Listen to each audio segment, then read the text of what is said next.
નમસ્કાર, આપ જોઈ રહ્યા છો સંદેશ ન્યૂઝ, તમારી સાથે સત્યની સાથે મેટ્રો 50 સાથે હું છું નવીન દાફડા। સૌપ્રથમ સમાચારો પર નજર કરીએ તો અમદાવાદના ચાંદખેડામાં લિફ્ટમાં 10 મહિલાઓ ફસાઈ। જુંડાલ રોડ પર કેબી રોયલ સેરેનિટી ફ્લેટમાં આ ઘટના બની છે, જેમાં 10 મહિલાઓ લિફ્ટમાં ફસાઈ છે। ફાયરના જવાનોએ રેસ્ક્યુ કરી 10 મહિલાઓને બહાર કાઢી છે। 10 મહિલાઓ એકસાથે લિફ્ટમાં જતા 10 મહિલાઓ લિફ્ટમાં ફસાઈ હતી। અમદાવાદના ચાંદખેડાથી આ ઘટના સામે આવી રહી છે, ત્યારે ફાયરના જવાનોએ રેસ્ક્યુ કરી તે 10 મહિલાઓને બહાર કાઢી છે।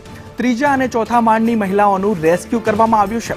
દિવાલ તોડીને મહિલાઓને સુરક્ષિત બહાર કાઢવામાં આવ્યા છે, જેના દ્રશ્યો પણ સામે આવ્યા છે કે રેસ્ક્યુ ટીમ દ્વારા દિવાલ તોડીને તે લિફ્ટમાં ફસાયેલી 10 મહિલાઓને બહાર કાઢવામાં આવી છે। 10 મહિલાઓ હાલ સુરક્ષિત છે, પણ તે 10 મહિલાઓ લિફ્ટમાં ફસાઈ હતી। છેલ્લા ઘણા સમયથી લિફ્ટમાં ફસાયેલી મહિલાઓને રેસ્ક્યુ ટીમે બહાર કાઢી છે। મહિલાઓ લિફ્ટની અંદર ફસાઈ હતી, એમની સાથે વાતચીત કરી, એમની સાથે એમને પેનિક ન થાય અને સલાહ સૂચન આપી, પાણી, સોડા જે કંઈ પહોંચાડવાનું હતું એ પહોંચાડ્યું હતું। લિફ્ટની અંદર ફેન વેન્ટિલેશન કન્ટિન્યુ ચાલી રાખ્યું હતું। એક મહિલાને પેટમાં થોડોક દુખાવો ઉપડ્યો તો એમને તાત્કાલિક મેડિસિન આપી, ઘટના સ્થળે ડીઓ આવ્યા, ડીઓ સાથે ચર્ચા કરી, માણસોનો જીવ જોખમમાં ન મુકાય તે માટે અમે આરસીસી તોડી અને માણસોને બહાર કાઢવાનો ફેસલો કર્યો। ટ્રાયો કંપનીએ મહેનત કરી પણ એમને સફળતા હાથ ન ધરી। અમદાવાદ ફાયર બ્રિગેડ અંદાજિત 14 થી 15 મિનિટની અંદર આરસીસીને બ્રેક કરીને 10 માણસોને સહી સલામત બહાર કાઢી લીધા હતા।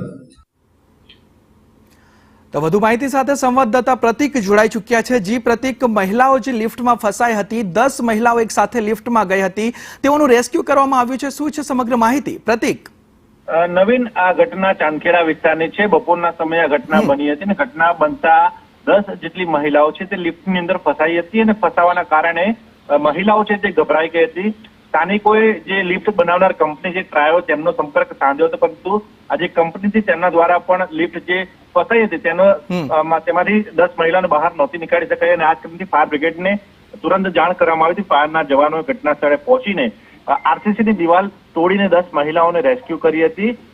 મહત્વની વાત છે કે અનેક વખત લિફ્ટમાં ફસાવાની ઘટના સામે આવતી હોય છે, જેમાં લિફ્ટનું સમયસર મેન્ટેનન્સ ન થવાના કારણે આ પ્રકારની ઘટના બનતી હોય છે। ત્યારે આ ઘટનામાં પણ આ પ્રકારની બેદરકારી સામે આવી છે, જેને લઈને ફાયરના જવાનોએ સ્થાનિકોને લિફ્ટનું મેન્ટેનન્સ સમયસર કરવા માટેની સૂચના આપી છે। જોકે આ ઘટનામાં તમામનું સમયસર રેસ્ક્યુ થવાના કારણે કોઈ પણ પ્રકારની જાનહાનિ થઈ નથી।